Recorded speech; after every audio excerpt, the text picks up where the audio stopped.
Өдрийн мэнд хүргэе. Өнөөдрийн сэдэв бол дэлхийн хамгийн нууцлагдмал 10 хот. 10. Алтит-Ям. Израиль дахь атлетийн иргэн ойролцоо шинэ чулуун зэвсгийн үеийн живсэн эртний тосгон болох Атлит-Ямыг олсон байна. Энэ газрыг 1984 онд нээсэн бөгөөд манай эртний өмнөх 6900-аас 6300 оны үед үүссэн. Энэ бол дэлхийн хамгийн эртний бөгөөд хамгийн сайн хадгалагдаж үлдсэн живсэн тосгодын нэг юм. Энэ тосгоныг газар дундын тэнгисийн эрэг дагуух эртний фермерүүд загасчдын нийгэмлэг байгуулж байсан байна. Байшингуудаа жижиг саваа мод, шавар, гипс ашиглан барьдаг байсан. Газар тариалан, загас агнуур, агнуурын худалдаа эрхэлдэг байсан. Неолитийн эрийн үеийн энтхийн нийгэм соёл нь нэлээд хөгжиж байсан бөгөөд өнөө хүртэл олдурууд, багц хэрэгсэл, вааран идэл, тэрч байтугай хүний яс хүртэл нь хадгалагдсан үлдсэн байна. Ойролцоогоор 7000 жилийн өмнө живсэн буюу юуны учраас живсэн тодорхойгүй байгаа. Харин живхэд хүргэсэн байж болох хэдэн таамаг байгаа юм. Далайн түвшин нэмэгдсэн. Эсвэл асар их давлгаа үүсч эртний тосон аажмаар газар дундын тэнгисийн усан живсэн байж магадгүй юм. 9. Одоо цагийн Атлантис. Өмнөх бичлэг дээр бид Атлантисын тухай ярьсан. Жинхэнэ Атлантисыг яг мөн гэсэн баталгаа олж чадаагүй ч Хелике гэх энэ газрыг зарим хүмүүс орхигдсон Атлантис мөн гэж итгэдэг байна. Хелике хот нь домог зүйтэй хүчтэй холбогдсон хот байсан бөгөөд далайн аимшигт давлгаа болон бурхтын хүчинд дарагдан сүрсэн хот гэж үздэг. 1980-ад оны сүүлээр нээсэн бөгөөд манай эртний өмнөх 373 онд байгалийн хүчин зүйлийн улмаас Хелике хотыг хэдэн цагийн дотор бүхэлдээ сүрсэн байна. Гэсэн хэдий ч Грекийн домог зүйд өөр түүхийг өгүүлдэг. Хелике хотын хэсэг оршин суугчд болох Ионы овог аймгийг далайн бурхан Посейдоныг маш ихээр шүтдэг хэмээн хотоосоо хөөн гаргасан байв.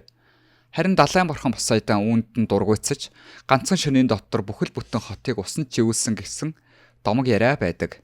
Судлаачид уг газрыг газар хөдлөлтийн улмаас газрын гүнээс ус гарч ирэн хотыг живүүлсэн болохыг нь тогтоосон байна. 8. Шичэнг.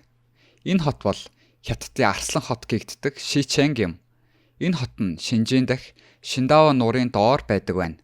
Анх 1300 гаруй жилийн өмнө хот болон хөгжсөн бөгөөд зүүн хань гүрний үед баригдсан.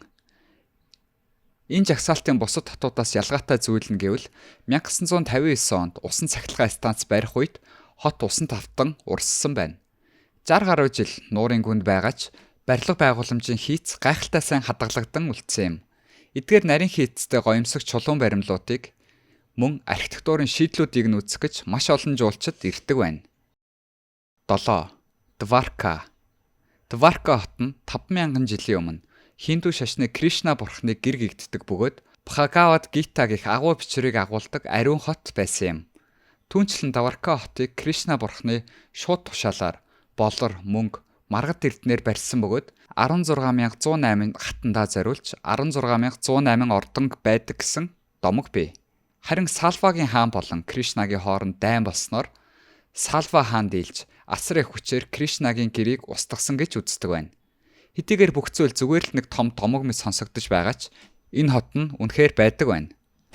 1930-ад оноос хотыг хайх ажил эхэлсэн бөгөөд 1963 онд судлаачдын олсон орхигдсон хот нь Дваркагийн домгийн дүрслэлд тохирсон балгастай таарсан байна. Хэдийгээр хот нь 16000 гаруй мөнгөн цайзаас бүрдээгүй ч хотын балгасын зохион байгуулалт нь Кришнагийн домгийн хотын ерөнхий төлөвлөгөөтэй нэлээд нийцэж байв. Манай эртний өмнөх 2 дугаар мянганы үед усан живсэн гэж үзсэн ба 9000 жилийн өмнө барьсан байж магадгүй гэж археологчид үзсэн байна. Түүхийн хугацаанаас харахад дэлхийн хамгийн хөд хөдөлгөөн ихтэй бомбт байсан гэж үзжээ. 6. Винланд. Винланд бол зүүн зүгийн викингүүдийн домгийн газар юм. Гэтэ энэ газар нь жинхнээсээ байдаг бөгөөд Канадын Ньюфаундландд байрладаг. Гренландаас ирсэн викингүүд Кристофер Колумбус хамаагүй өмнө Канадад ирж одоогийн Солт Лейкэд нутаглаж байсан. Эриксон болон түүний багийнхан манай эртний 1000 онд Ньюфаундландын үзүүрт хүрч Америкт хөл тавьсан анхны Европ хүн болж энэ төв цорын ганц викинг сууринг байгуулж байсан байна. Финландын домогт дурдсан энэ газрыг анхандаа домог гэж үзэж байсан ч 1960 онд сууринг нь олсон байна. Энд ч гэсэн ландшафт нь шулуурхаг, өвлөн тэдний нутагтай адил учир тэдэнд маш сайн зохицож байсан гэж үзжээ. 5. Сегирэй. Манай эртний өмнөх 5 дугаар зуунд Кассапа хааны 200 м өндөр чулуун дээр босгосон Сегирэй хот оршдог бөгөөд орохын тулд Арслангийн ирүүнд байрлах том шатаар өксөж ордог аж. Ордон маш том байсан ч хангалттай удаан оршин тогтнож чадсангүй. Хотыг барьж дуусаад удаагүй байхад Кассапагийн ах Моголлана Сегерэй рүү дайрсан байна. Харин дайны эцэст түүний айран эзлэн авч Кассапагийн айран болон түүний эхнэрийг чулуун хавцал руу шахаж унгаасан байна.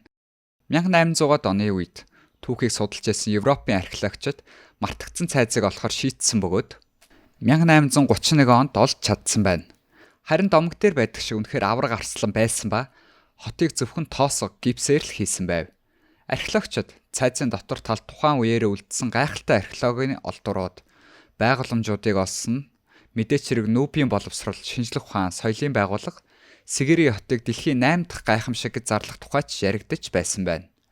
4. Мачу Пикчу. Мачу Пикчу нь Перуд байрладаг бөгөөд 1450 онд баригдаж 1572 онд хаягдсан байна.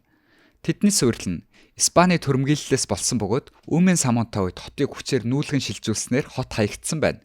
1911 онд энэ газрыг олж тэр цагаас хойш жуулчдын сонирхлыг маш ихээр татсаар өдийг хүрсэн. Бүх чулуун маш нарийн зүсэлттэй, өөрөөр нь холбосон хийцтэй ба чулуунуудын зарим нь 50 гаруй тонн жинтэй бөгөөд хэдэн километр зайнаас зөөвөрлсөн байв. Мөн усны менежментийн дэвшилт системүүдтэй байсан.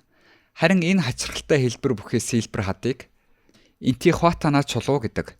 Харахад ямар зориулттай юунд ашигладаг болохыг нь таахад хэцүү ч гэсэн олон археологчид үүнийг Инкийн соёлын одон орон судлалд ашигладаг байсан гэж үзсэн байна. 3. Leptis Magna.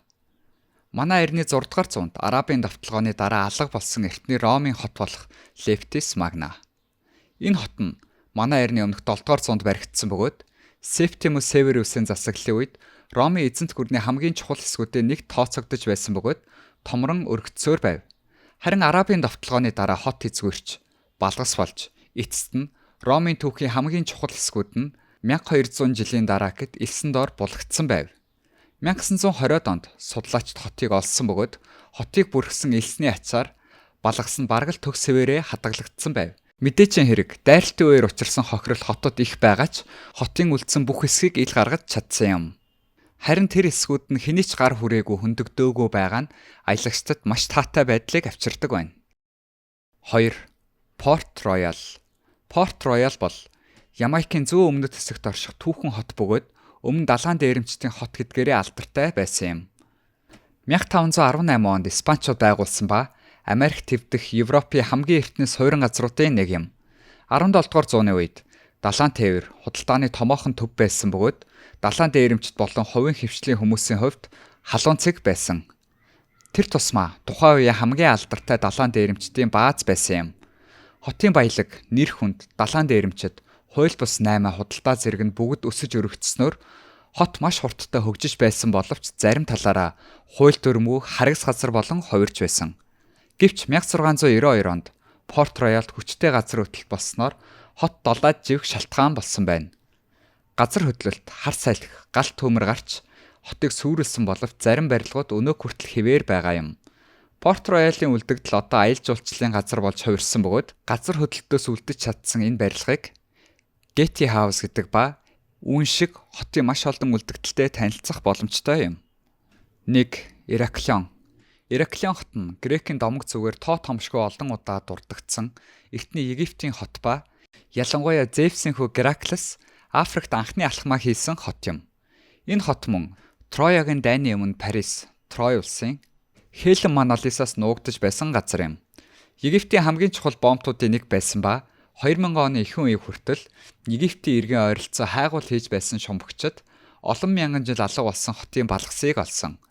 Эхлээд тэд эртний хөшөөний хэсгүүд, дараа нь бүтэн хөшөө, үнэт чулуу, эртний Египтийн сүмийн туйртай таарлцсан байна. Судлаачид хотын домог дээр гардаг олон газрыг нь бүрэн бүтэн байдгийг нь олж мэдсэн бөгөөд газар хөдлөлт цунамигийн дараа алга болсон гэж үзсэн байна. Живсэн хотоос олдсон Евроглиф бичгийг хуулбарлаж чадсан байна. Эртний Египтийн татврын хуйлуудыг дүрссэн Евроглиф, муми, хараал гэх мэт бүх зүйлсийг нь судалж чаджээ. За энэ хүрээд бидний бичлэг өндөрлж байна. Дараагийн сэдвээр илүү шинжлэх ухааны тал руу илүү сонирхолтой сэдвээр уулзцаая. Баярлалаа.